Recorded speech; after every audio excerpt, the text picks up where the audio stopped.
Bueno, ahora sí, en nombre de la agrupación Agustín Argüelles, la agrupación Ángel Garma, la sección de Ciencias Jurídicas y Políticas y Arte Europeo Progresista, es un placer daros la bienvenida a este acto que celebramos hoy de la Star Chamber a la sentencia del fiscal general.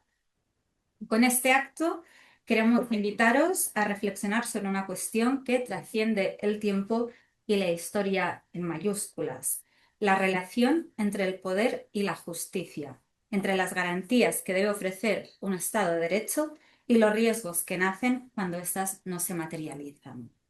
El título de esta jornada establece un recorrido que vamos a ver hoy, un recorrido histórico y jurídico.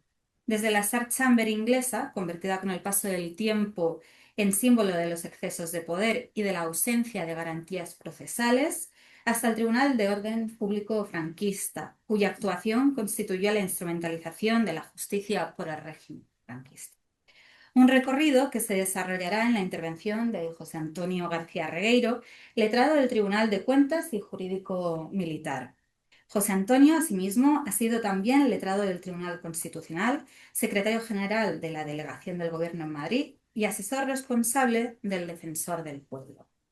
Ha sido condecorado con la Orden al Mérito Policial, si bien muchos aquí le conocéis por ser el presidente de la agrupación Agustín Argüelles y también vicepresidente del Ateneo de 2017 a 2019 y presidente de nuestra sección de Ciencias Jurídicas y Políticas hasta 2025. Para la segunda parte de este acto contaremos con Antonio Cuerda, catedrático de Derecho Penal y abogado. Como decía al inicio, pretendemos abordar el recorrido hasta hoy analizando el funcionamiento de las instituciones judiciales, la separación de poderes y las garantías procesales.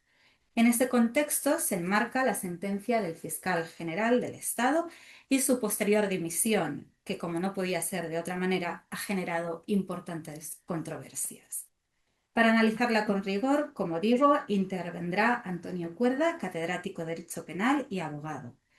Es licenciado por la Universidad Complutense en 1978 y fue posteriormente profesor en la Universidad de Alcalá de Henares. Amplió estudios en el Instituto de Ciencias Penales de la Universidad de Múnich. En 1989 obtuvo su primera cátedra en la Universidad de León y de 1996 a 2001 fue también letrado adscrito en el Tribunal Constitucional. Por su trayectoria ha sido galardonado con algunos premios como el del Instituto de Criminología de la Universidad de Barcelona, así como ha ejercido diversos cargos académicos.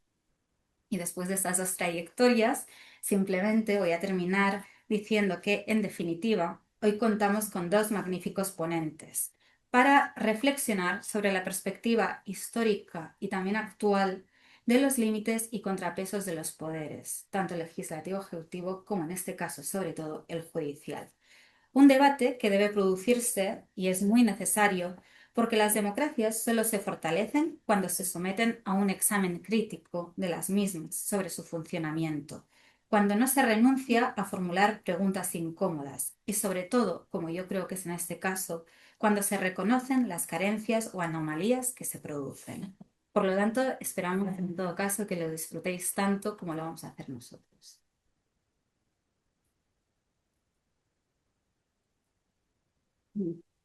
Vamos a jugar un poco al juego de las sillas para que quede grabado bien. Por lo tanto, nos vais a ver movernos muy pelín. Es así.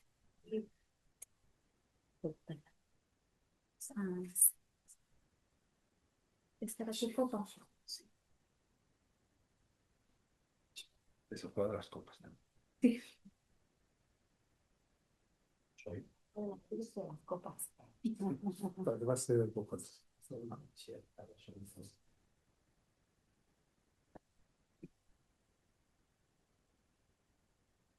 Bueno, buenas tardes a todos. También muchas gracias por vuestra asistencia.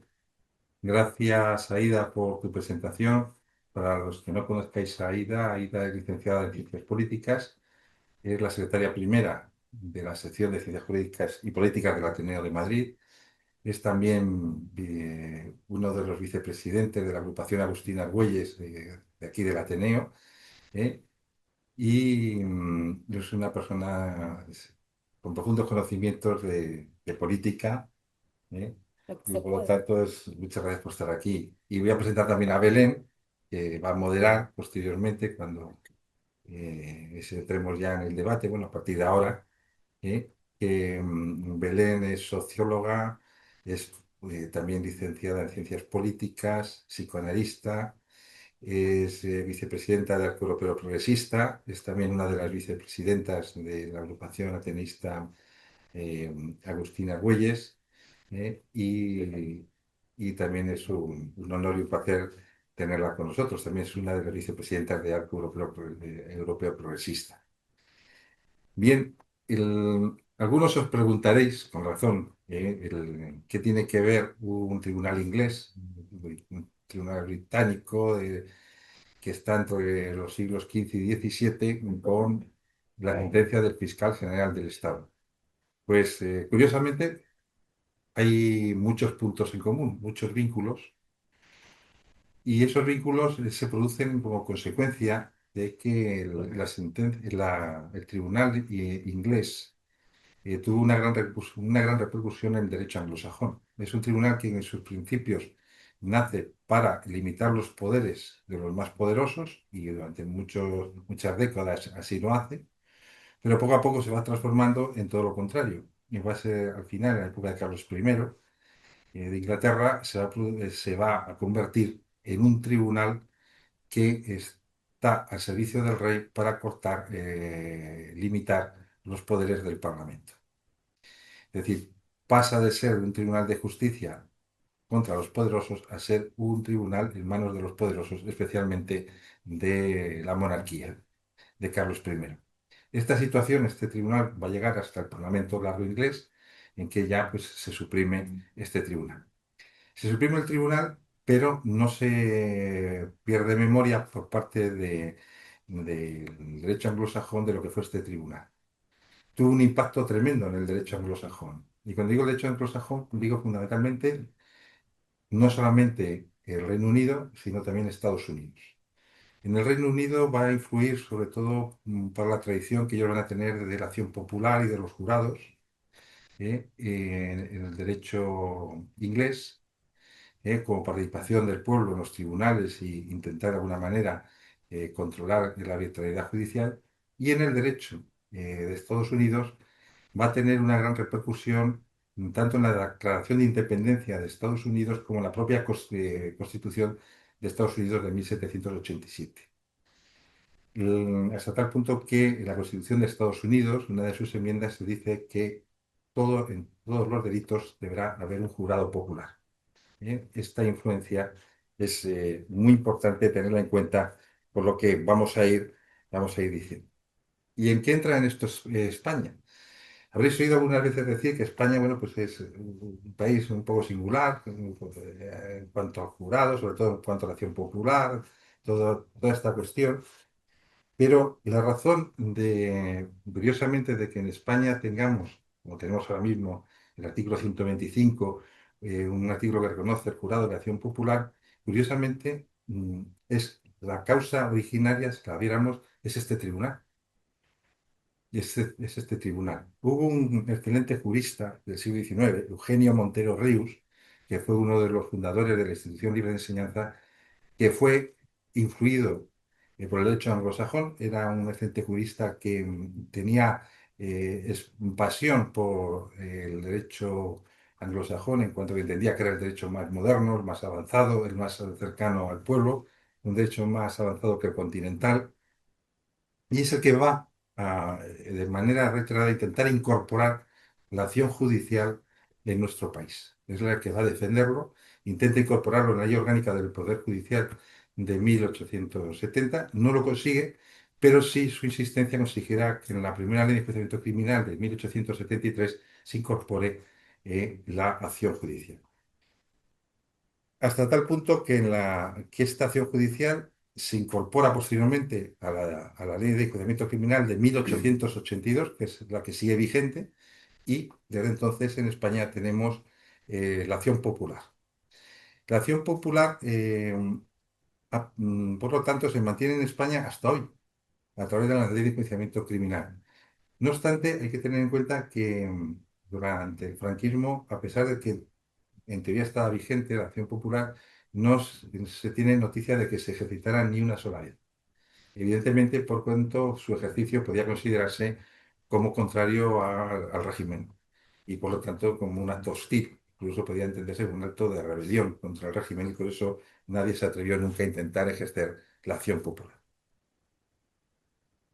Esta acción popular y el jurado lo podemos ver, y lo digo de manera muy somera, por ejemplo, en la Constitución de 1869 se establece el jurado para conocer de delitos políticos. ¿eh?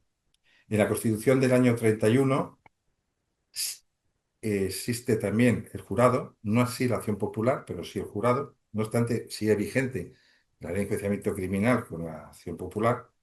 ¿eh? Y en la Constitución del 78, en el artículo 125, que sin duda conocéis todos, pues está tanto el jurado como la acción popular. ¿eh?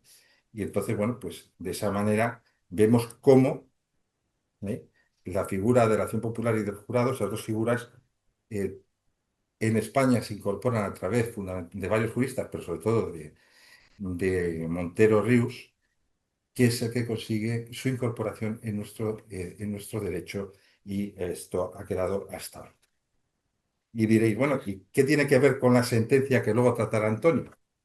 Bueno, pues por ejemplo, Nación Popular, en la sentencia que condena al fiscal general, la ejercen varios grupos. Por ejemplo, una de esas asociaciones de fiscales, la que se denomina Profesional Independiente, también la ejercita el Colegio de Abogados de Madrid, la Acción Popular, la ejercita la Acción Popular también Manos Limpias, Vox y algún otro grupo. Esto, por lo tanto, vemos que esta figura que ahora se está poniendo más entredicho en cuanto a regularla mejor para que no se utilice de manera abusiva, para que no se utilice con criterios políticos, tiene un largo origen en nuestro país por influencia del derecho anglosajón y el trabajo fundamentalmente de Montero Reus.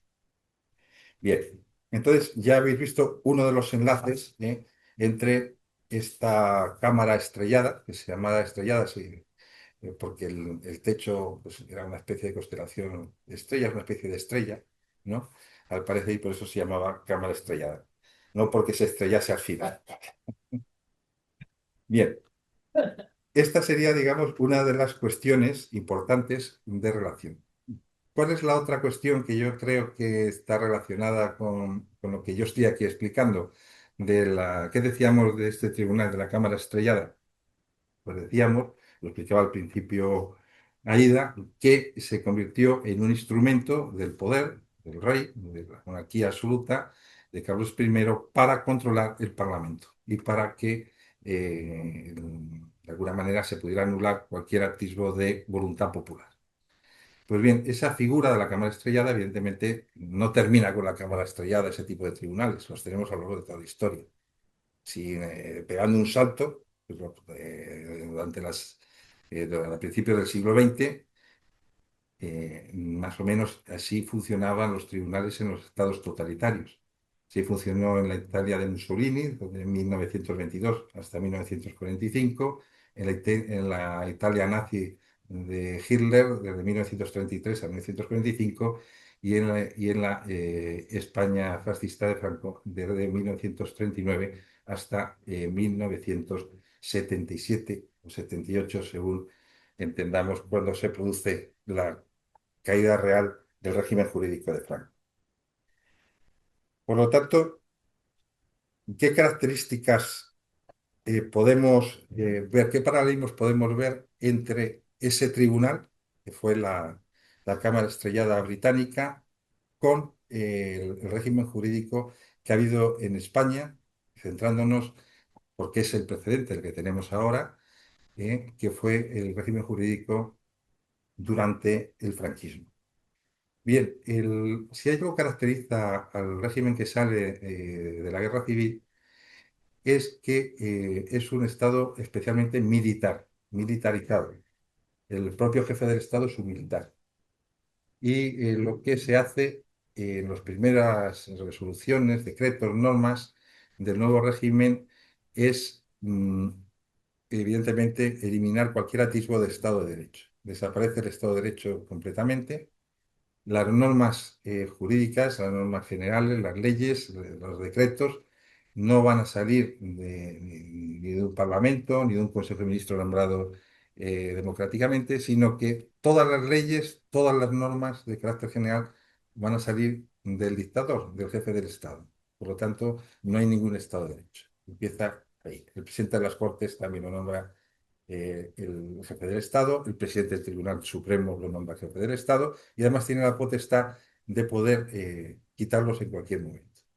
Por tanto, no hay, por ejemplo, no hay para jueces y magistrados un criterio real ni de independencia, de inamovilidad, ni de que estén sujetos únicamente al criterio de ley.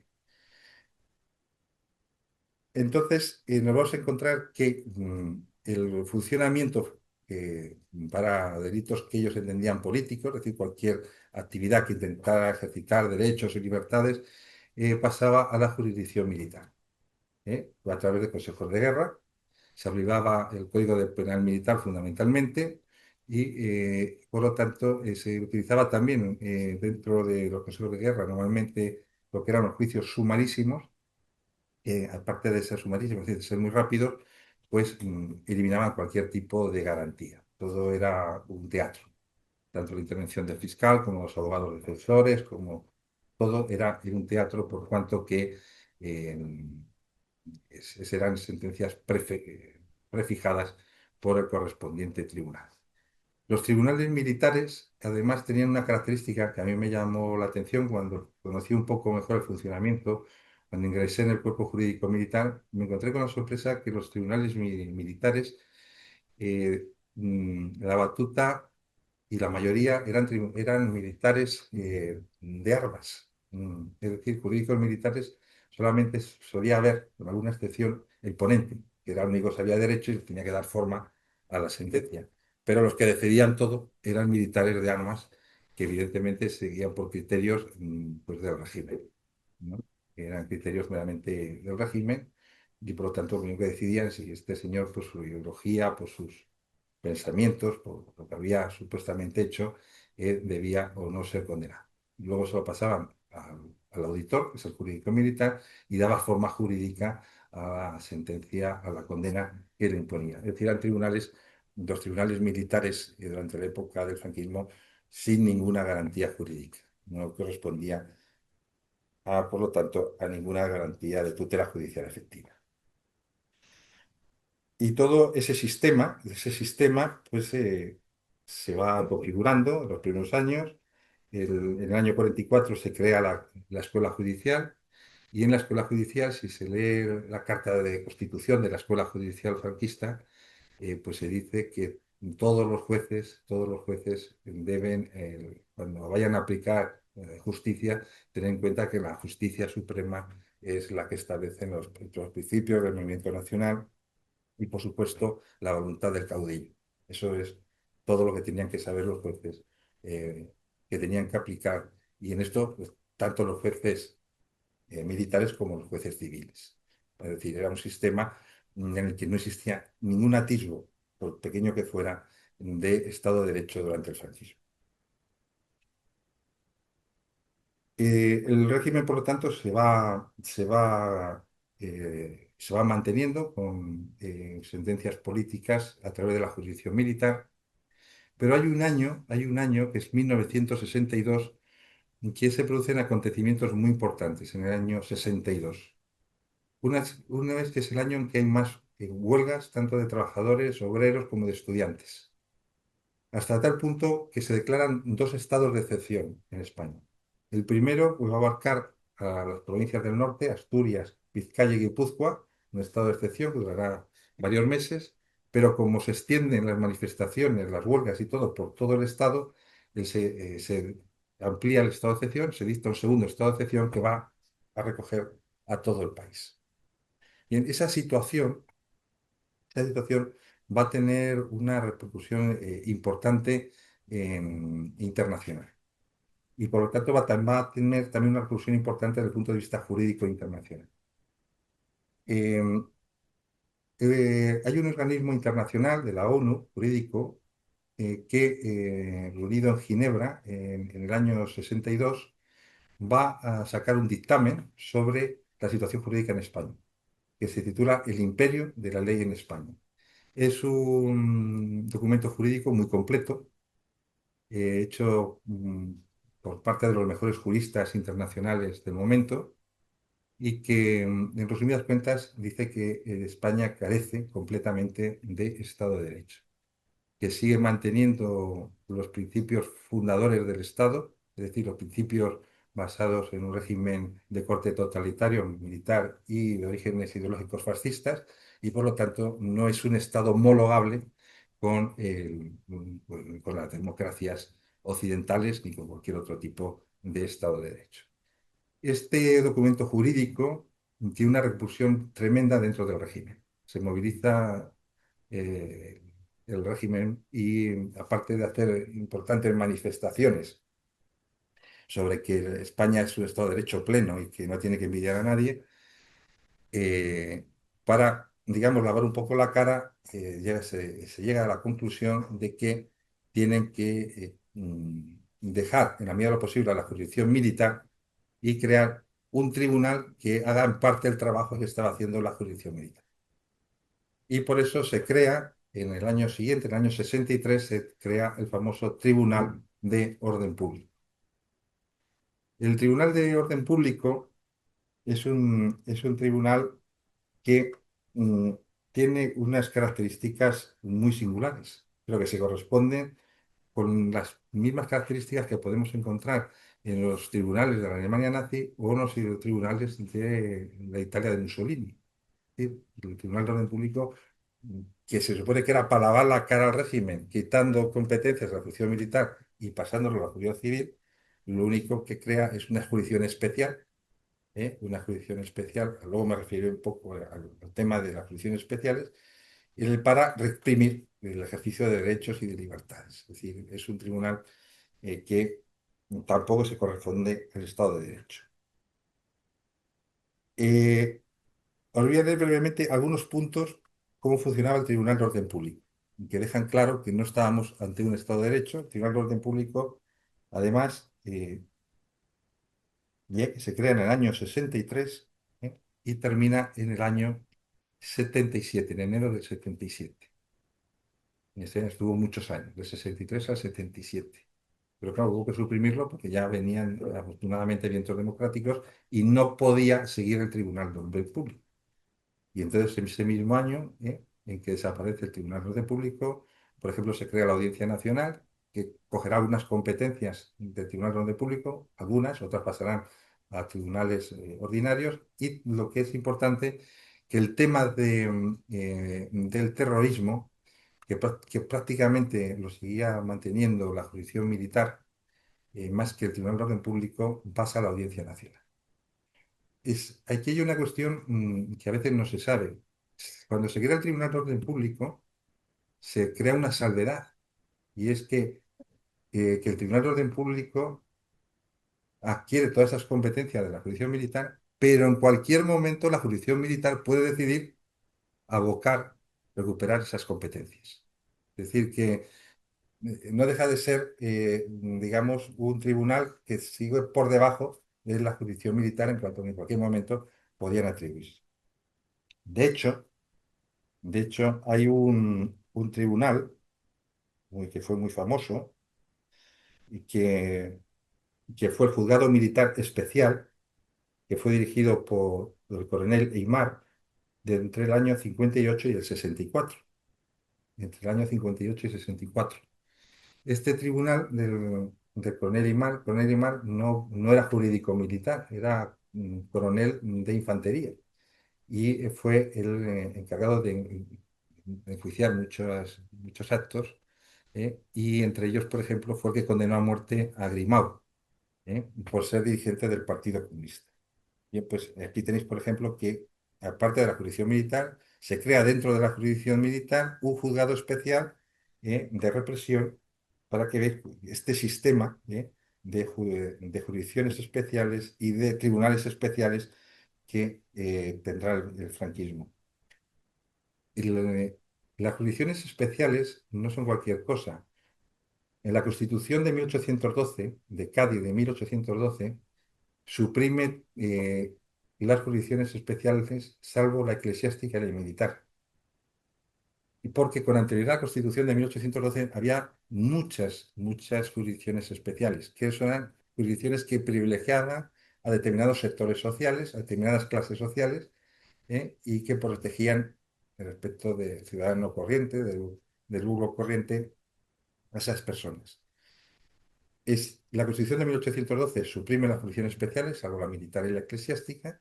Esta tendencia va a continuar de suprimir jurisdicciones especiales en las siguientes constituciones, especialmente la progresista, la de 1869, la República, ¿eh?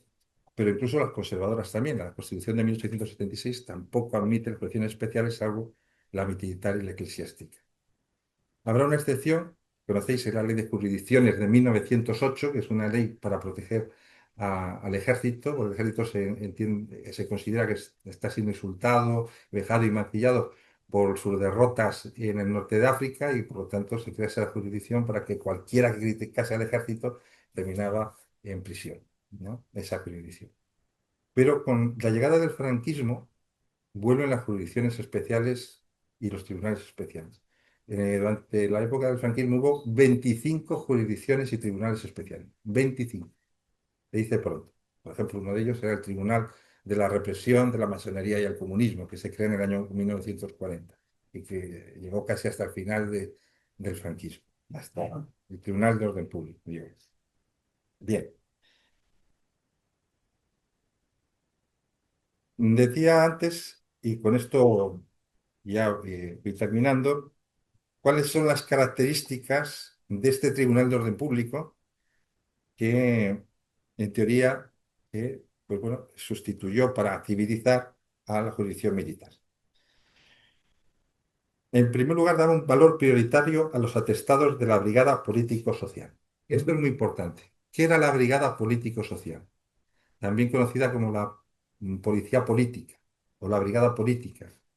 Bien, se crea esta brigada a principios del franquismo y su importancia es tremenda porque los atestados que hacía la Brigada Político-Social, estos atestados, es decir, lo que es una relación de hechos, lo que considera la policía que es, cuando actuaba como una especie de policía judicial, en muchos casos eran inamovibles, es decir, no se solían practicar pruebas posteriormente, ni en el juicio oral, ni nada. Es decir, que lo que decía la Brigada Político-Social, pues iba a misa. Era lo que se iba a utilizar para condenar en sentencia a las personas que ideológicamente se entendía que no eran afectas al régimen. Habréis oído ahora está de moda, que si tiene o no valor probatorio, la UCO la UCO de la Guardia Civil o la UDEF por parte de la Policía Nacional, cuando actúan como policía judicial, y se critica a veces de que parece que un informe de estas unidades pues se utiliza como si ya fuera una prueba. Y siempre se está explicando, no, esto simplemente es un informe, un relato de hechos y no tiene ningún valor probatorio. Simplemente que se utiliza, se da pues, una información, unos datos y lo ideal es que no se hiciera en estos informes de la UCO ni de la UDEF ningún tipo de valoración jurídica sobre si aquí puede haber este delito o el otro. Bien, esto es importante que lo tengamos en cuenta, porque si se utilizaran los informes de la UCO o de la UDEF como si fueran, digamos ya, pues, la última palabra, estaríamos cometiendo el error que se utilizaba durante el franquismo de que los informes, los atestados de la Brigada Político y Social, pues no eran inamovibles. Es decir, que se trasladaban prácticamente como relación de hechos probados a las sentencias condenatorias de las personas. Eso, por lo tanto, en un Estado democrático de derecho es inaceptable, es un disparate, ¿no? Que el trabajo que haga una unidad policial, un atestado, pues no puede ser, evidentemente, una prueba, no puede utilizarse como una prueba. Pues sirve de trabajo al juez para buscar más información, pero no podemos caer en lo que se utilizaba con la Brigada Político y Social este tipo de atestados. También la Brigada Político y Social, aparte de los atestados, adjuntaba un informe sobre la mala o buena conducta de la persona. ¿Eh? y tenía también mucho peso ese informe sobre buena o mala conducta y era un elemento, bueno, pues propio de un Estado policial. Otro elemento criticable del Tribunal de Orden Público es el uso generalizado de la prisión provisional. O sea, lo normal es que el que llegaba al Tribunal de Orden Público pasara a prisión provisional. ¿Eh? Eso era lo normal. Otro elemento es que normalmente, bueno, normalmente no, yo creo que todos, eran juicios a puerta cerrada. Eran juicios a puerta cerrada. Por eso muchas veces se critica, yo creo que con razón, de que tal o cual juicio se haga a puerta cerrada o no se quiera televisar. Pero cuanto más luz y taquígrafos haya en los juicios, yo creo que es mejor, ¿no? Para la salud democrática y para la tutela judicial. Luego, también otra cosa que era muy común, que os sonará, porque además hace poco en las televisiones, en las radios, en los periódicos, se ha estado criticando respecto de algunos juicios, es que los presidentes del Tribunal de Orden Público utilizaban su facultad de presidente para cortar a las defensas constantemente y evitar que pudieran hacer una adecuada defensa.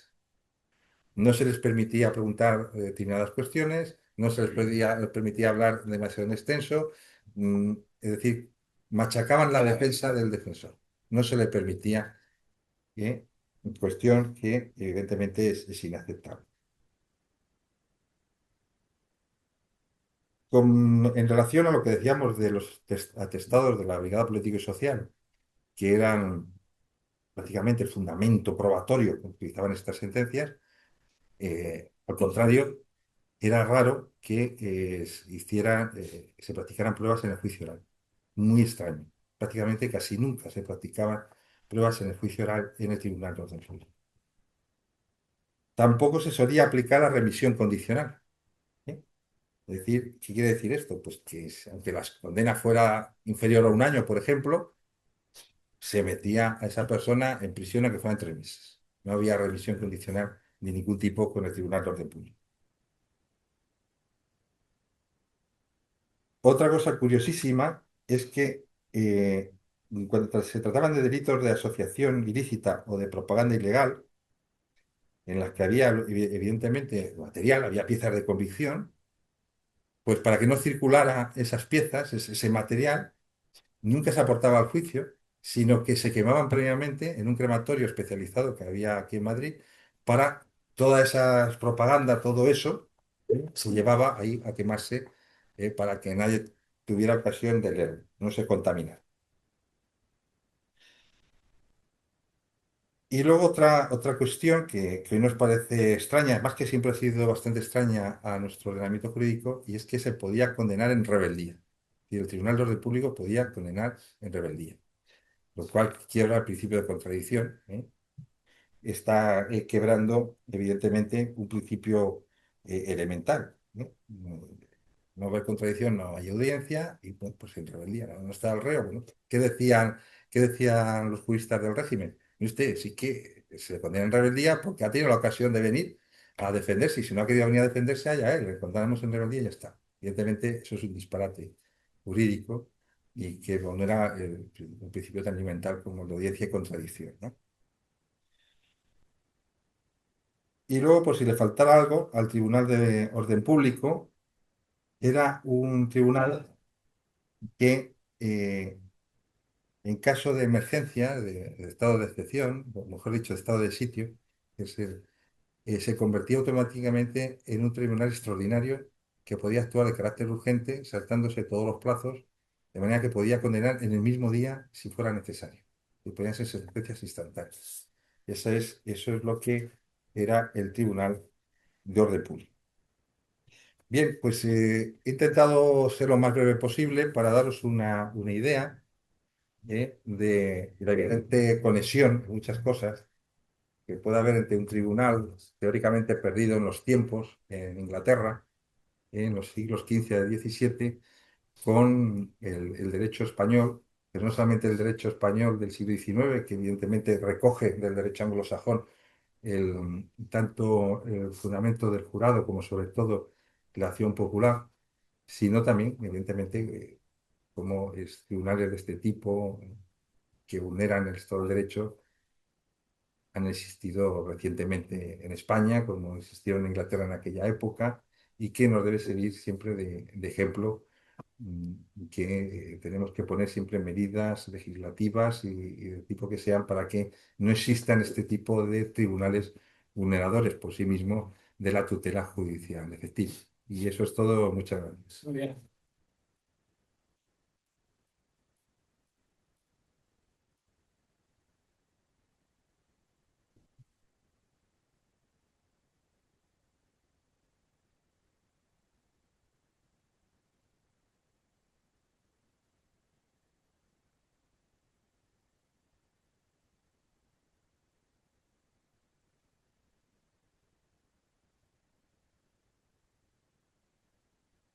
Buenas tardes.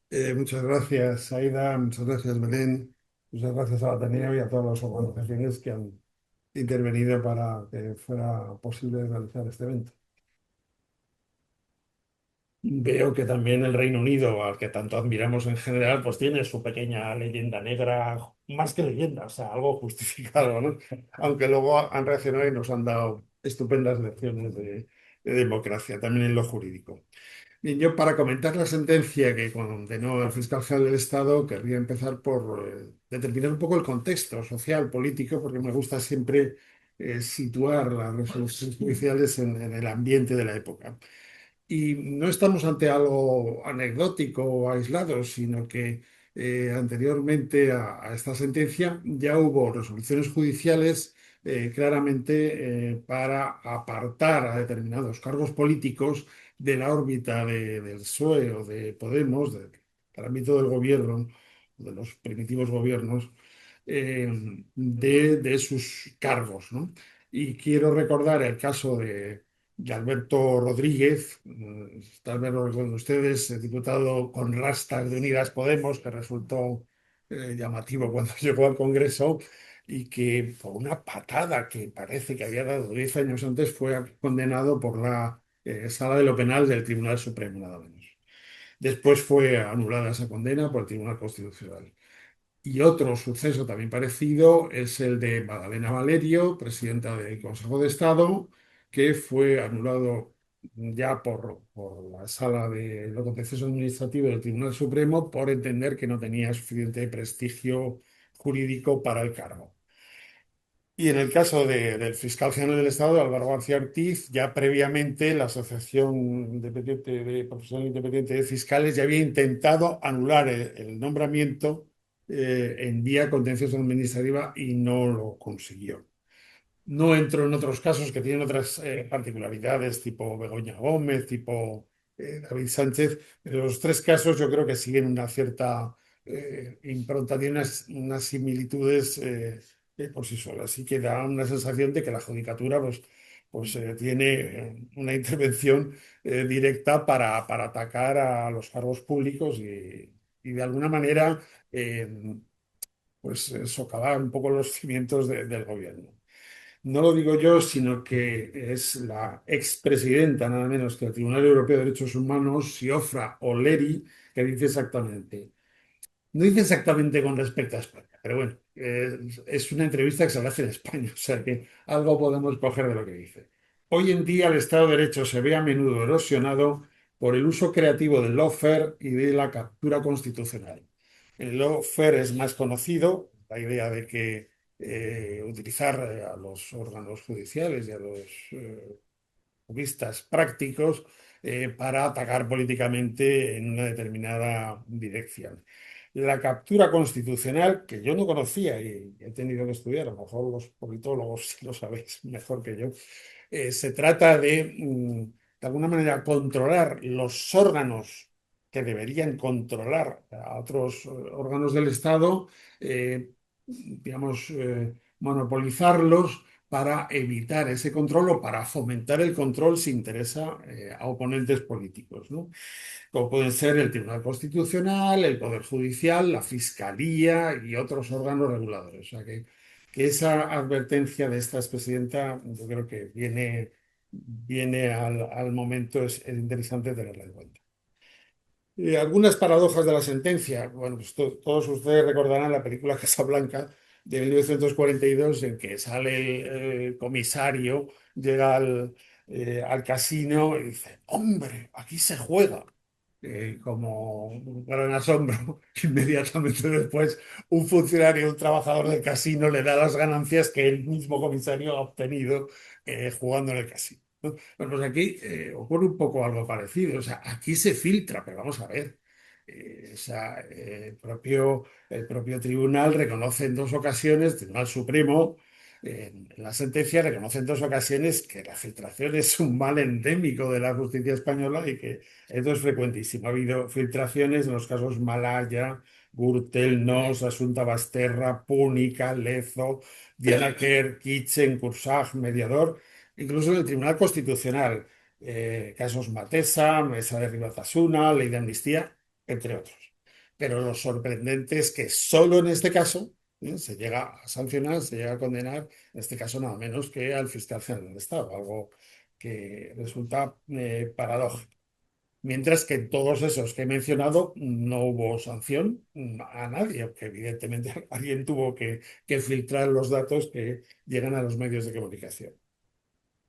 Y otra paradoja dentro de la paradoja es que precisamente el Tribunal Supremo, por vía del Consejo General del Poder Judicial, filtra el fallo antes que la condena para evitar que eso llegue a los medios de comunicación por vías extrañas. Lo filtra el propio, no, no lo filtra, sino que lo hace público. El propio Consejo General del Poder Judicial hace público el fallo antes de la propia sentencia. Y luego me dedicaré un poco más a esto. Y luego, realmente, pues si alguien quiere que algo sea conocido en todos los medios de comunicación, pues que ponga una querella por filtración, por revelación de secretos, porque obviamente si se trata de un tema que interesa a los medios de comunicación, pues, van a centrar en el juez instructor, en las pruebas de la instrucción, indicios de la instrucción. Las pruebas solo son las del juicio oral. Bueno, en los indicios se va a centrar en el tribunal que va a juzgar, o sea, va a poner el foco, van a poner los medios de comunicación el foco en todos esos hechos. O sea, resulta un poco absurdo que el novio de Díaz Ayuso, González Amador, dijera en el juicio, bueno, es que con esta querella, con esta actuación del fiscal general del Estado, García Ortiz, o me voy de España o me suicido. A usted, vamos a ver si es que usted está poniendo a la vista de media España, o bien casi de toda España, lo que ha dicho, que es asumir que ha cometido dos delitos fiscales. O sea, es un poco absurdo esto de o me suicido o me voy de España. Bueno, además no ha hecho ninguna de las dos cosas, afortunadamente. Aunque parece que la condena sigue adelante, la posible condena contra él sigue adelante. Otra cosa sobre la que quiero llamar la atención es el anómalo procedimiento de publicidad de la sentencia. Ya lo acabo de mencionar. O sea, el fallo se hace público el 20 de noviembre del 95, el 20N, del 2000, del 2025, y la sentencia completa el 9 de diciembre. Es decir, pasan 19 días. Se advierte que ese fallo completo irá acompañado de los votos particulares de las dos magistradas. Se dice en principio de dos votos particulares, Susana Polo y Ana Ferrer, María Ferrer, pero al final es uno conjunto de ambas, ¿no? Pero eso es que llama la atención. ¿Por qué se suele hacer esto? Que a veces se hace. Bueno, pues se suele poner en público el fallo antes que la sentencia en dos ocasiones. O bien cuando hay un sujeto en prisión provisional y la sentencia es absolutoria y por lo tanto hay que ponerle inmediatamente en libertad, si es del último tribunal que puede actuar, como puede ser el Tribunal Supremo, o al contrario, sujeto que está en libertad, la sentencia es condenatoria y se corre el riesgo de que huya fuera de España y no sea posible el cumplimiento de su pena de prisión. Pero bien, nada de esto ocurría en el caso de García Ortiz, porque no había una acusación que pudiera conllevar pena de prisión, sino en todo caso de inhabilitación, o sea, de privarle del cargo. Pero este modo de proceder, desde el punto de vista del condenado, de García Ortiz, pues no deja de ser una falta de respeto. Es decir, vamos a ver, Yo me imagino a mí mismo, yo condenado y no sé contra qué puedo argumentar, no puedo empezar a urdir un recurso, una impugnación, no puedo hacer nada, estoy condenado, estoy libre andando por ahí, pero no puedo defenderme, ¿no? Entonces, eso por un lado. Y por el lado de los propios magistrados de la sala, parece que 5 magistrados de la sala que votan casi en blanco, como un cheque en blanco. ¿Dónde está la argumentación? Fundamental es la argumentación. Los penalistas somos muy tiquismiquis con la interpretación de las normas, tremendamente exagerados. Discutimos hasta la saciedad por una coma, por un i, si tiene sentido copulativo, disyuntivo. En fin, somos muy pejigueros con los temas de interpretación de las normas penales. Por una razón muy sencilla, porque está en juego la libertad de los ciudadanos. O sea, una condena es una cosa seria. Aunque no sea de prisión, por supuesto, una condena de prisión todavía más, ¿no? Incluso también me sorprende que no pudiera haber votos concurrentes. O sea, parece que 5 magistrados están de acuerdo, firman, sí, sí, condena, condena. El voto concurrente es un voto que está de acuerdo con el resultado, vamos a condenar al fiscal general del Estado, pero no del todo con todos los argumentos que llevan a esa solución de condena al fiscal general del Estado. Eso podría haber sido, pero no lo fue. Pero claro, no tenían tampoco el texto de la sentencia para argumentar en un sentido y otro. He dicho que podían ser 5 los magistrados a favor, 2 las magistradas disidentes, Susana Polo y Ana Ferrer. Pero tampoco esto es así exactamente. Tenemos una norma que para mí es extrañísima en la ley orgánica del Poder Judicial que impide la publicidad de los resultados de la votación. Eso se contrapone con los votos particulares, porque de alguna manera el voto particular está poniendo de relieve lo que se ha discutido y lo que se ha deliberado, ¿no? Tiene sentido. Más que hablar del fútbol o de hablar en los votos del fútbol o de una película o de un actor o de una actriz. Entonces, también podría haber sido un resultado de 4-3. No lo sabemos.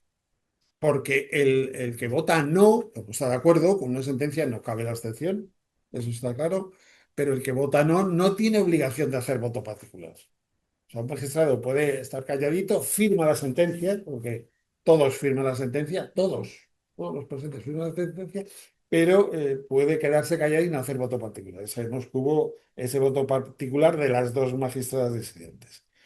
Y luego en la sentencia hay una serie de silencios sorprendentes a los que luego me referiré y que no parecen casuales, ni mucho menos. Aparecen deliberados o silencios en la propia sentencia. Temas de prueba, que es lo que más se ha criticado.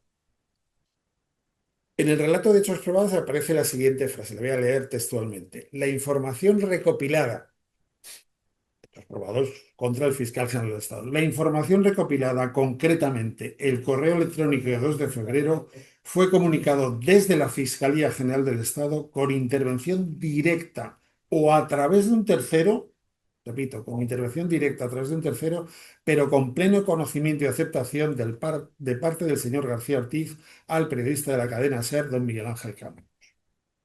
¿No? Aquí hay una duda. Tiene una duda clarísima en la propia sentencia. No está claro para la mayoría de las salas si fue intervención directa o a través de un tercero. Bueno, en derecho penal esto está muy claro. La presunción de inocencia dice que en caso de duda hay que optar por lo más beneficioso para el reo. En este caso habría que absolver. Y se quedan tan panchos y ponen esta duda con intervención directa o a través de un tercero. Mire usted, o una cosa o la otra, pero usted tiene que dejar claro, si quiere condenar, este señor ha sido el responsable de este correo, de la filtración del correo electrónico. ¿Sí? Entonces, esto de o lo hizo él o no lo hizo. ¿Eh? Y además decir que desde la Fiscalía General del Estado, y me recuerda a lo de Fuentevejuna de Lope de Vega. ¿Quién mató al comendador? Fuentevejuna. Bueno, mire usted, o sea, tendrá usted que decir. Además, en el drama de Lope de Vega, el rey católico al final absuelve porque no sabe a quién se puede condenar. Bueno, pues aplicando la misma filosofía de Lope de Vega, que por algo estudió en Alcalá y sabía de lo que hablaba. O sea, tendría que haberse llegado a la misma solución, pero, o sea, solución, ¿no? Pero no, se llega a la condena. Más cosas sorprendentes. Miguel Ángel Rodríguez, el jefe de gabinete de la presidencia de la Comunidad de Madrid, se dice también, como hechos probados, que difundió en redes sociales, en plural, la noticia. Aunque tergiversada, cambió el tema, dijo que había órdenes de arriba para el tema del novio de Díaz Ayuso. Bueno, pues si este señor intervino y publicó, tendría que luego que aparecer Miguel Ángel Rodríguez como uno de los posibles filtradores de la noticia. Pues no, aparecen solo 5 personas y entre ellos no está Miguel Ángel Rodríguez. Sorpresa, para mí por lo menos. La nota de fiscalía leída, pues la verdad es que es bastante neutra, es bastante, no pone toda la carne al asador, por así decir, simplemente quiere desmontar ese bulo y simplemente dice pues, que ha habido esa propuesta que parte del propio abogado eh, de González Amador y que en consecuencia eh, no aparece en la nota de fiscalía. Ya saben que por una parte el correo y por otra parte la nota. Bueno, pues en la nota de fiscalía no aparece para nada el PDF, podría haber aparecido literalmente, en que el abogado de González Amador entra en conocimiento con la fiscalía, entra en contacto con la fiscalía para llegar a un acuerdo y reconocer la doble comisión de los dos delitos fiscales. Otra cosa, se supone que como el fiscal general del Estado borra sus datos, tenía los datos en la nube. Pues, no hay ninguna prueba. Nada. Sí, la nube es imaginable que algunos la tienen, pero no es obligatorio tener la nube y los datos en la nube y no se acreditan de ninguna manera que García Ortiz tuviera la nube y que hubiera subido a esa nube todos los datos. Con los periodistas que reconocieron que tenían esa información antes que la publicación de la nota y la publicación del correo por parte de Fiscalía General del Estado. Bueno, con los periodistas dice la sentencia, están en un difícil equilibrio.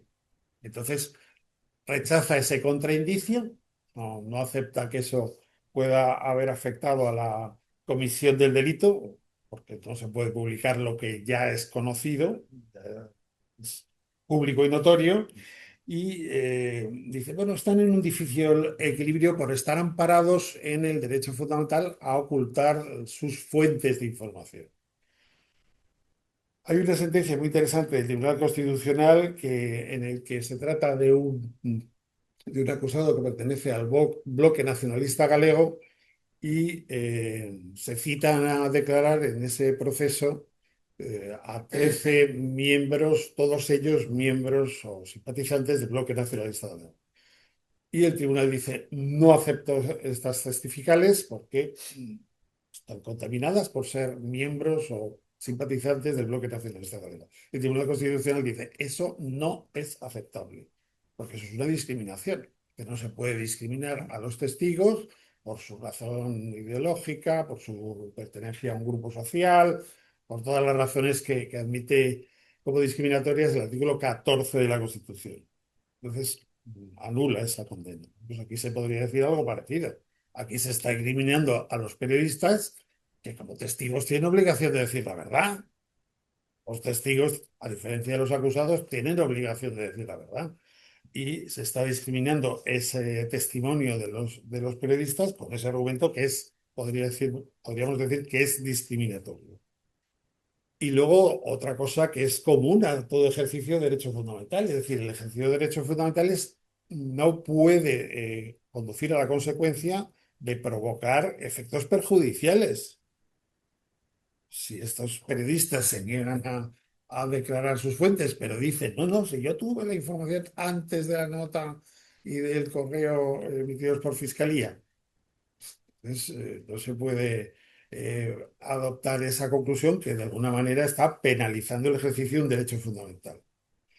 Más temas probatorios para mí discutibles. La declaración de García Ortiz dice, bueno, es que García Ortiz se ha negado a responder a las preguntas de las acusaciones, en particular la de González Amador, porque consideraba que eran indignas sus preguntas. Entonces lo considera como incriminatorio para García Ortiz. Está ejerciendo un derecho fundamental, el derecho a no declarar, a no declararse culpable. No se puede deducir del ejercicio de un derecho fundamental algo contrario para el acusado. Está defendiéndose y opta por no responder a determinadas preguntas de las acusaciones, como acusaciones de Acción Popular, que no son víctimas, ¿no? González Amador sí. Luego sobre esto hay algo más que decir, pero la mayoría de las acusaciones son acciones populares y de ahí pues, la negativa de García Ortiz a contestar a esas preguntas no se puede decir algo contrario porque está en el ejercicio de un derecho fundamental. Luego algo que salió bastante en la prensa, el tema de si el objeto del proceso era la nota de fiscalía o el correo del abogado González Amador. Ahí hay un juego, primero se empieza con el correo, luego la nota, le interesa la sentencia porque la nota, dice García Ortiz, la nota la escribí yo, la asume él, no es que la escribiera materialmente él, pero sí asume la autoría de la nota. Entonces les interesa, dicen, hay unidad entre los dos datos, entre el correo y la nota. Pero claro, ahí hay una especie de meandros, de fluctuaciones, ahora la nota, ahora el correo, que puede generar cierta indefensión, ¿no? La propia sentencia esta, que estoy criticando, que es la 1000/2025, dice que la prueba ha de excluir alternativas razonables. Y sinceramente no ha excluido otras alternativas razonables, ¿no? Por los argumentos que utiliza, por lo menos, ¿no? Otro aspecto, ya para acabar, es que no se cumplen aquí todos los requisitos de los elementos de cualquier delito. Por ejemplo, toda la jurisprudencia anterior sobre este delito, el delito 417.1 de filtración de datos por parte de la autoridad funcionario público, tiene en cuenta una ponderación, es decir, ¿qué es más importante? ¿Revelar estos datos que en principio son secretos o salvaguardar un fin o un bien jurídico que sería el objeto de una revelación? Se trata de ponderar, de evaluar ambos aspectos para entender si entra o no en el delito. Otro aspecto es que la sentencia hace mucho hincapié en que esto supuso un daño tremendo para González Amador. Pues bien, resulta que el delito por el que se les condena, por el que se le condena a García Ortiz, no afecta a una persona física, sino a la administración pública, que se está castigando por revelar informaciones que no son publicadas ni publicables, eh, pero que afectan a la administración pública. Hay otros delitos que sí tienen en cuenta la revelación para personas físicas, que afectan directamente a personas físicas. Pero no se aplican esos delitos. Posiblemente, esto es de mi cosecha, para evitar la pena de prisión. O sea, no quería llegar, la mayoría de la sala no quería llegar tan lejos como para meter en Chirona a García Ortiz. Hubiera sido bastante fuerte. Ya fue fuerte la inhabilitación, pero bueno, hubiera sido bastante más sorprendente meterlo en la cárcel. Entonces parece que no quieren, pero al mismo tiempo están diciendo, esto es gravísimo para González Amador, esto es horrible. Bueno, ya he dicho ahí mis percepciones de lo que es horrible para González Amador cuando es el mismo el que monta este proceso, ¿no? O contribuye a montar este proceso. Un aspecto para mí importante es que dice que se puede, dice la sentencia, se puede revelar un dato aunque sea conocido. Mire usted, que ahora en verano, es que me he levantado temprano, al de 6:30 a 7 amanece, eso es de conocimiento público, no hay que probarlo. De cara a una posible nocturnidad o agravante de nocturnidad, eso no hay que probarlo. O sea, eso no es así. Es más, si un dato conocido generalmente puede dar lugar a la revelación a un delito, se llegaría al absurdo, al absoluto absurdo, de que la propia obligación que viene en el fallo de la sentencia, publíquese esta sentencia en la colección legislativa, sería la comisión de un delito por toda la sala, ¿no? Pero ¿cómo va a ser delito el revelar algo que es muy conocido y notorio? No, es que si se sigue ese criterio, la propia revelación, la propia publicación de la sentencia es un delito de revelación de secretos. No tiene ni pies ni cabeza eso, ni lo ha dicho nunca la jurisprudencia anterior del Tribunal Supremo. No se dice ni una palabra de la autoría, le ha dicho la duda esa que debería conducir a la solución, pero tiene que decir, es autor, es inductor, es cooperador necesario. No se dice nada. La Fiscalía General del Estado no se dice nada si hubo dolo, una intención, si eso fue imprudente, si hubo una falta de diligencia, ni una palabra. No se dice nada si esto estuvo cubierto por legítima defensa. Por ejemplo, Tomás de la Cuadra Salzó publicó un artículo en El País diciendo, hombre, se está defendiendo de una calumnia, que estaba acusando Miguel Ángel Rodríguez y compañía, estaban acusando al fiscal del Estado de haber hecho fíjate, una prevaricación. Entonces, esa posibilidad de defensa debería haberse descartado. Bueno, no se dice nada. Yo creo que también podría hablarse de un estado de necesidad, una colisión de deberes, nada al respecto, nada sobre un posible error, podría haberse equivocado en la ponderación de sus intereses, no hay nada. Y quiero poner de relieve por último, y ya acabo, una sentencia del Tribunal Europeo de Derechos Humanos mencionada en el voto particular, es interesante y muy tiene que ser llevado a consideración claramente la sentencia Hallett contra Luxemburgo. Y en esta sentencia del Tribunal Europeo de Derechos Humanos, Tribunal de Estrasburgo, se dice, hombre, si el interés en el conocimiento público de la noticia es superior a la obligación de secreto, prevalece ese interés de que se haga público ese hecho, en principio secreto. O sea que no habría ni siquiera delito en ese caso. A mí me parece una sentencia técnicamente mala, si lo digo de claro. Si no la llega a tumbar el Constitucional, y yo creo que la renovación del Tribunal Constitucional no va a tener lugar, esto también es de mi cosecha, hasta que no resuelva este asunto, y ya está pendiente la renovación de 4 miembros del Tribunal Constitucional. Si no la llega a tumbar, yo esperaría que esto no se convirtiera por lo menos en jurisprudencia, es decir, que sea una sentencia ahí aisladita y que no sirva como jurisprudencia. Para que haya jurisprudencia, técnicamente tiene que haber al menos 2 sentencias en el mismo sentido. Bueno, pues esperemos que eso se quede ahí si no es anulada. Nada más, muchas gracias.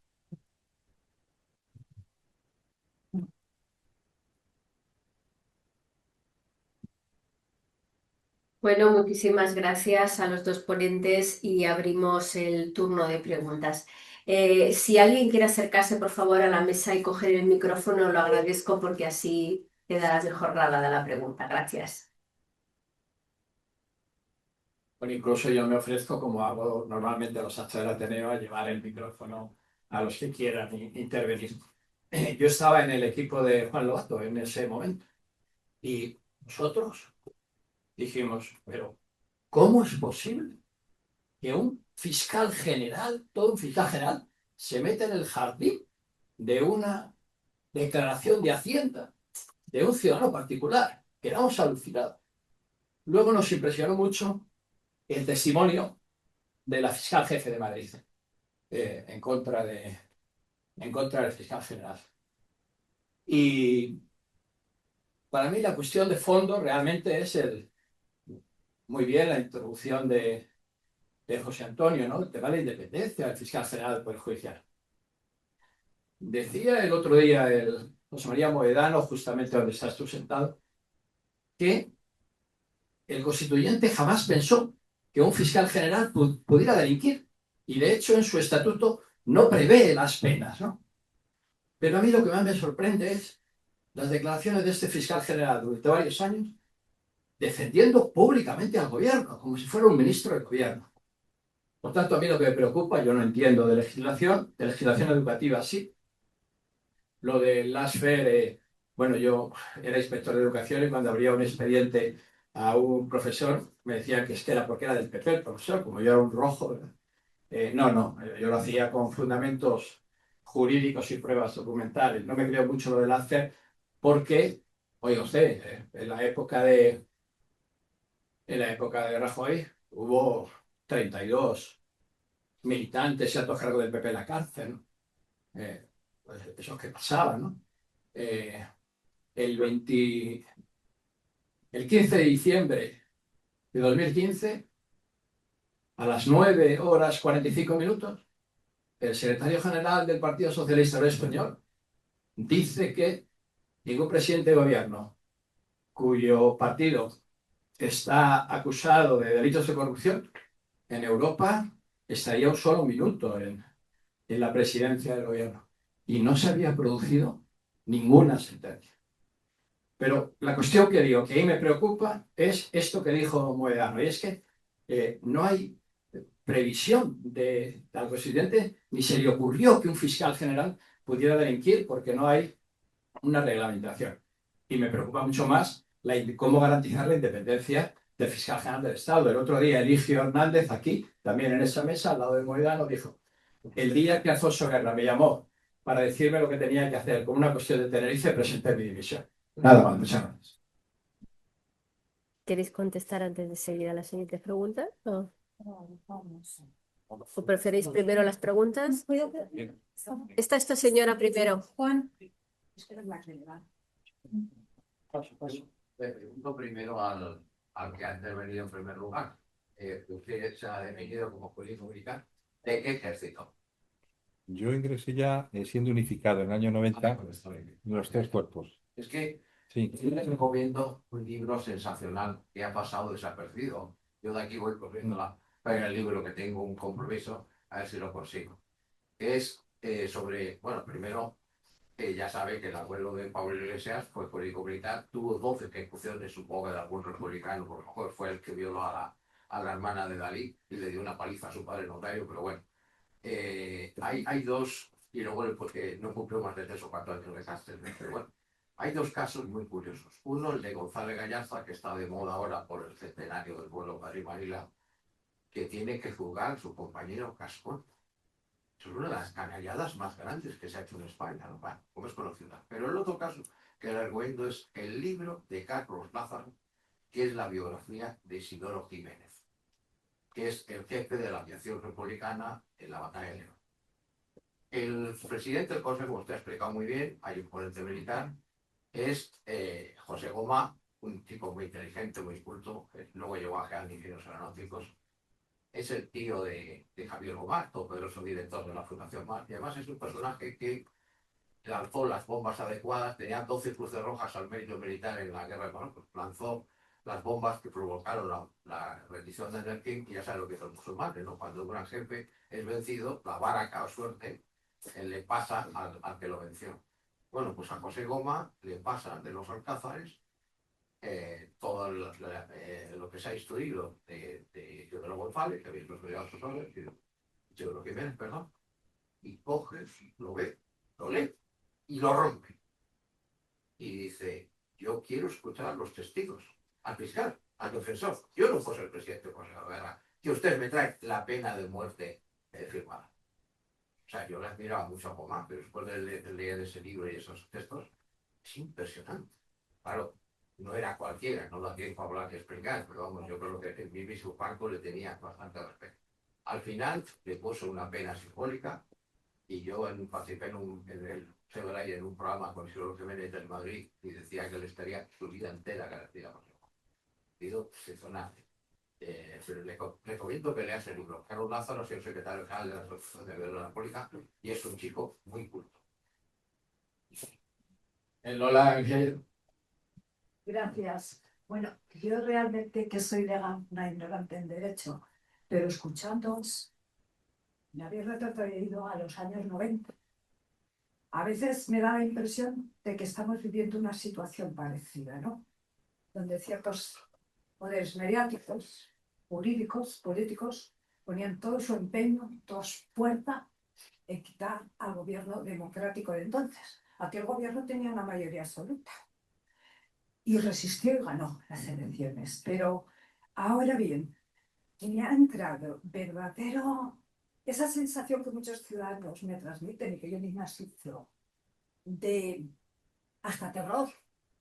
Es decir, ojo, en este momento ser un político en activo y ser de izquierdas, pues es alto riesgo, porque puedes terminar como el diputado de Podemos, que supuestamente dio una patada a una fuerza de orden público, pero claro, fue condenado antes, tuvo que renunciar a su acta de diputado y después, cuando ya queda como inocente, nadie le repone ni su acta de diputado, sus derechos fundamentales, ni el hecho de todo lo que como persona y como político ya nadie le va a poder reponer.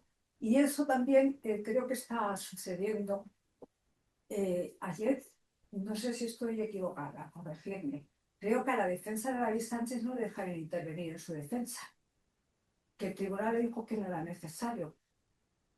Pero a lo mejor estoy equivocada, porque claro, lees, escuchas, ves y las preguntas son muy concretas. Se escucha decir que las filtraciones pues tienen que inspeccionarse y se tiene que actuar, sancionar a aquel que haya producido esa filtración. Pues es lo que nos encontramos cada día. Nos encontramos con informes que se presentan por parte de la UDEF o por la OPO, por quienes corresponda, en los platos de televisión. Yo pensaba que eso eran piezas secretas que los jueces tenían que investigar y a partir de ahí ir desarrollando, bueno, las pruebas inculpatorias o exculpatorias. Si eso es así, si no se puede filtrar, ¿dónde está la actuación del Consejo General del Poder Judicial? A mí me llama mucho la atención este nuevo Consejo, por el que tan pacientemente hemos estado algunos cediendo para que hubiera renovación, mientras otros se negaban, porque no querían perder su mayoría, a que dedique su tiempo en una nota a criticar unas opiniones y no a investigar las filtraciones que está viendo de dónde se producen. Porque en este mundo de las tecnologías, si todo deja rastro en la nube, ¿cómo no lo va a dejar en el juzgado? Digo yo, no sé. Me preocupa. Y me preocupa muchísimo porque, al igual que las dudas que tengo, después de escuchar muchas más, que se hayan convertido los tribunales populares en instrumentos absolutamente contrarios al adversario y que la acción popular no la ejercen los ciudadanos, sino pues los abogados cristianos, Vox, hoy mismo el Partido Popular contra las hijas de Zapatero, en fin, será obligado los hijos de andar. Pero en cualquier caso, a mí es que me preocupa muchísimo todo lo que se ha oído, porque lo he empezado a cruzar con cómo se actuaba en los tribunales del público y me ha entrado un miedo ya, que ya no vuelvo a la política. Aquí, que hay otra. ¿Hay alguna más? Es en la línea de la última intervención. La verdad es que es para tener miedo y sobre todo, yo también me he planteado eso, no sé, porque hay políticos que siguen ejerciendo la política, sobre todo los de un lado, ¿no? Porque nosotros sabemos que no tienen problemas de ninguna clase, ¿no? Hay otra cosa que me llama la atención, que no, vamos, que no sé si tiene que ver con esto, pero sí que me gustaría que la mesa me respondiese, porque ahora las sentencias, por ejemplo, están anonimizadas, ¿no? Y sabemos este caso porque es muy mediático, pero lo demás no. A mí eso me parece una desprotección para los ciudadanos, ¿no? En general. Y bueno, y yo creo que los tribunales actúan así porque no está previsto una sanción. Es decir, a mí me preocupó mucho el tema del diputado porque había sido electo democráticamente y no se le dejó actuar, se le ha cercenado su derecho. Entonces, yo creo que actúan así porque no tienen ninguna penalización y a esta persona no se le repuso además y fueron contra los ciudadanos. Muchas gracias. ¿Queréis empezar a contestar? Tengo varias cosas. Si quieres, luego. Eh, a ver, un par de puntualizaciones. La Constitución no tiene por qué recoger delitos, ni es su labor. Tiene algunas referencias a temas penales, a obligaciones para el legislador de que cree delitos, por ejemplo, contra el medio ambiente, contra la protección, para la protección del patrimonio histórico, artístico, etcétera. Y tiene dos tipos de exenciones: la inviolabilidad del jefe de Estado, discutible al haber firmado el Tratado de la Corte Penal Internacional, y la exención de pena para los parlamentarios por las opiniones expresadas en el ejercicio de su cargo. Pero el Código Penal está para todos. No tengo aquí un ejemplar. Está también para el fiscal general del Estado. El fiscal general del Estado, si mata a alguien, puede ser juzgado perfectamente. O sea, no tiene por qué preverse delitos para el fiscal general del Estado. Sanciones disciplinarias, eso podría ser otra cosa, ¿no? Especiales, pero es cierto que no estaban previstas. El lawfare puede ser aplicado en uno u otro sentido, o sea, para un partido, para otro partido, para un grupo, para otro. O sea, puede haber jueces activistas en distintos sentidos. Mayoritariamente son conservadores, está claro, pero también porque la forma de acceder a la carrera judicial exige unos medios que no todo el mundo tiene. Por eso ahora se han creado las becas para los jueces, que están bien, pero hasta ahora mayoritariamente la asociación mayoritaria es la Asociación Profesional de la Magistratura de tendencia conservadora. El caso de Alberto Rodríguez fue mucho más complicado. Estuvo a punto de irse a la porra toda la legislatura porque Podemos intentó querellarse contra la presidenta entonces del Parlamento del Congreso de los Diputados, Meritxell Batet. Pero si se querellaba, que formaba parte del gobierno entonces, Podemos, se querellaba contra Meritxell Batet, se iba a la porra el gobierno.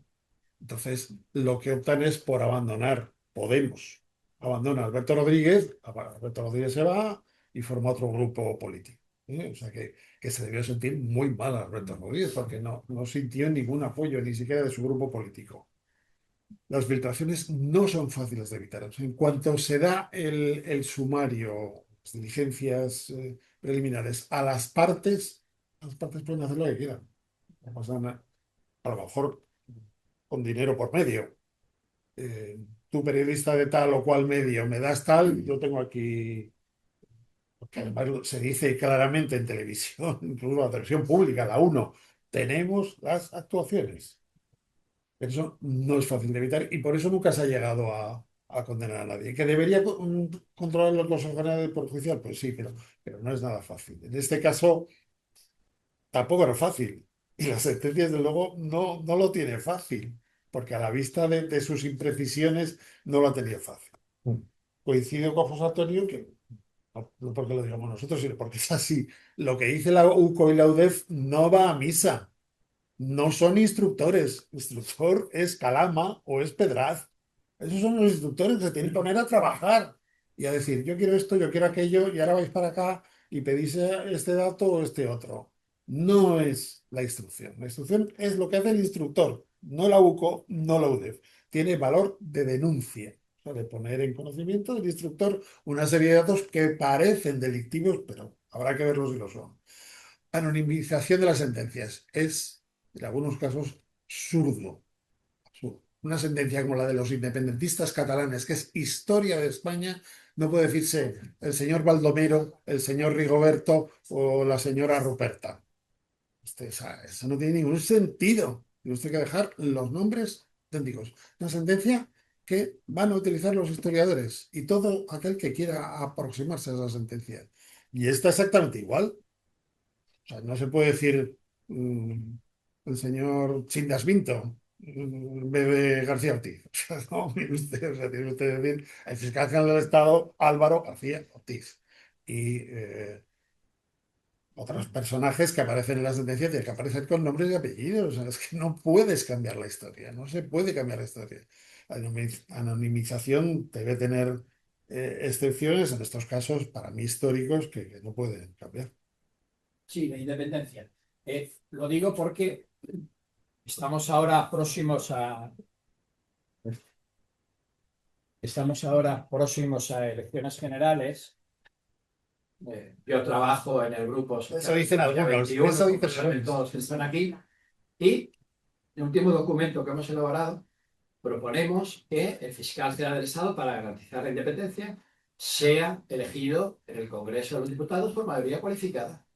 Es que si no, nunca vamos a tener un fiscal general del Estado que es un ministro más. Es decir, claro, que el fiscal general del Estado, independencia, pues eso, lo de Inglaterra. Oiga, si es un mandado del presidente de gobierno, ¿para qué lo queremos? O este mismo, José Antonio, si quieres. Te sigue muy bien. Este mismo, se oye bien, ¿no? Bien, la cuestión, yo creo que no solamente es lógicamente una cuestión jurídica, también es una cuestión histórico-política, ¿no? Por ejemplo, de lo que os he relatado antes, como curiosidades, ¿no? Que nos indican algunas cosas. La Brigada Político y Social, la Brigada Política del franquismo, se disuelve en el año 1986. Es decir, se mantiene durante el gobierno de Utrecht y durante los 4 primeros años del gobierno del PSOE. Hubo algún retoque en la brigada en la época de Suárez, pero más bien cosmético, formal, pero permanece. Y los miembros de la brigada político y social, cuando se disuelve el año 86, pues siguieron ocupando puestos con normalidad dentro de la Policía Nacional, sin ningún problema. En cuanto a los magistrados del Tribunal de Orden Público, pues cuando se disuelve el Tribunal de Orden Público, continúan sus carreras judiciales con normalidad en otros órganos judiciales. ¿Eh? Y esto no ocurrió ni en la Alemania nazi, cuando termina la Segunda Guerra Mundial. Todos los jueces y magistrados que se entendían habían sido colaboradores o simpatizantes del régimen nazi fueron quitados de la carrera judicial en Alemania, y lo mismo ocurrió en Italia, o lo mismo ocurrió, por ejemplo, en Rumanía, ¿no? Aunque en Rumanía quien lo quitaron lógicamente fue el Partido Comunista. Es decir, eh, nosotros hemos tenido una transición. La transición ha tenido una dinámica y es, bueno, no tocar a nadie, no molestar a nadie, que todo esté con normalidad. Esas estructuras, con algunos retoques, son parecidas, siguen siendo las mismas que actualmente. Como decía Antonio, la magistratura fundamentalmente es conservadora, pero se puede ser conservador y aplicar el derecho con objetividad. O sea, eso no debería ser incompatible, ¿no? Eh, pero estamos viendo cosas que yo nunca pensé que iba a ver. Por ejemplo, a mí me sorprendió ver a jueces vestidos con togas manifestándose contra el gobierno y la ley de amnistía. Eso por sí mismo parece extrañísimo, ¿no? No es muy normal. Incluso tienen un reglamento reciente que se ha sacado expresamente prohibiendo manifestaciones, cualquier tipo de manifestación con togas en la calle a los jueces y magistrados, lo cual tenía que ser de así, ¿no? Entonces, digamos que hay una cuestión de fondo, y es que durante la transición se hizo, digamos, con un criterio de que todo el mundo podía seguir en el juego, y eso lógicamente favorece a los que ya tienen ocupando los puestos. La inercia es que sigan sus hijos, sus nietos, con más facilidad que los que están fuera del juego, ¿no? Y como decía Dolores, bueno, pues la última renovación del Consejo General del Poder Judicial, pues que se suponía que iba a ser más equilibrada, tampoco parece que haya sido tan equilibrada, ¿no? Entonces, eh, no obstante, pues evidentemente hay que tener la cabeza fría, ¿no? No favorecer salidas que a su vez que propicien, pues, digamos, ataques a lo que tendría que ser el, perdona, debe ser que no tiene pilas. Y lo que decía Juan, coincido contigo, Juan, en lo que dice el fiscal general. El problema es que está en la Constitución. Ya. Y entonces, claro, habría que modificar la Constitución, lo cual es complicado si no hay unanimidad por los dos partidos, porque es muy complejo que acepten que el fiscal general se lo elija directamente las Cortes, que probablemente también podría tener fiscal elegido por las Cortes si no se hace por pacto, si no hay una mayoría, si hay una mayoría absoluta, y vamos a tener igual a fiscales generales escorados hacia la mayoría que los han nombrado. Bien. Es un tema muy complejo. Y centrarnos simplemente en el aspecto técnico-jurídico, a mí lo que más me asusta, curiosamente, de la sentencia del fiscal general es su falta de calidad técnico-jurídica.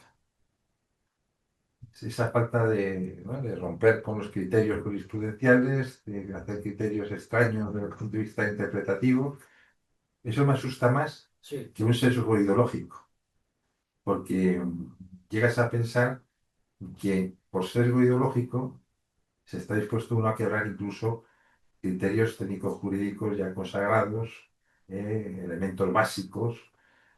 Decía Antonio, ojalá si no llega a ser modificada por el Tribunal Constitucional, que al menos quede con una sentencia aislada. Sí, estoy de acuerdo contigo, ojalá quede con una sentencia aislada. El problema es que exista esa sentencia, aunque quede aislada. Claro, porque se puede sacar otra aislada cuando interese, ¿no? Entonces son cuestiones delicadas. Y yo creo que los que creemos en el Estado de Derecho, seamos de derechas o de izquierdas, ¿eh?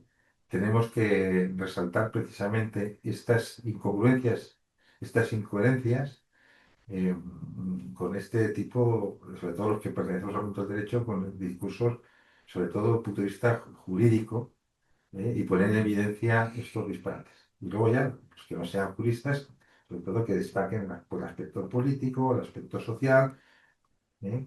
Y con todo ello ir poco a poco construyendo el Estado de Derecho. Para mí, la lectura, y con esto termino, es que estamos en un Estado de Derecho en España todavía incompleto. Todavía nos queda. Hemos avanzado mucho, evidentemente, no estamos en la época del Tribunal de Orden Público, pero tampoco somos, desde mi punto de vista, ejemplo de Estado de Derecho para nadie, en absoluto, en absoluto. ¿Alguna pregunta más para ir finalizando? Bueno, pues entonces yo creo que bueno, ya hemos cumplido más de la hora y me gustaría pues pasar la palabra a Ida para que ella cierre. Bueno, eh, que yo creo que no me puedo aguantar porque, bueno, ya que lo hago como pregunta o como... Ay, Pues, Joaquín. O el otro. y el otro. ¿Este no Mira, funciona? Sí. ¿Este no te funciona? ¿ahora? Sí, perfecto, ya está. Sí, sobre lo que apuntaba, bueno, tanto José Antonio como Antonio, además, y en concreto sobre la sentencia del fiscal general, es que hay dos puntos que yo veo claro donde hay una contradicción, ¿no? Eh, lo nombrabas tú con los periodistas, ¿no? Entonces van los periodistas y hacen sus declaraciones, pero luego no valen esas declaraciones. Dices, bueno, entonces han prestado falso testimonio. No, tampoco, porque no se les acusa de falso testimonio, ¿no? Entonces dices ahí, bueno, primera contradicción.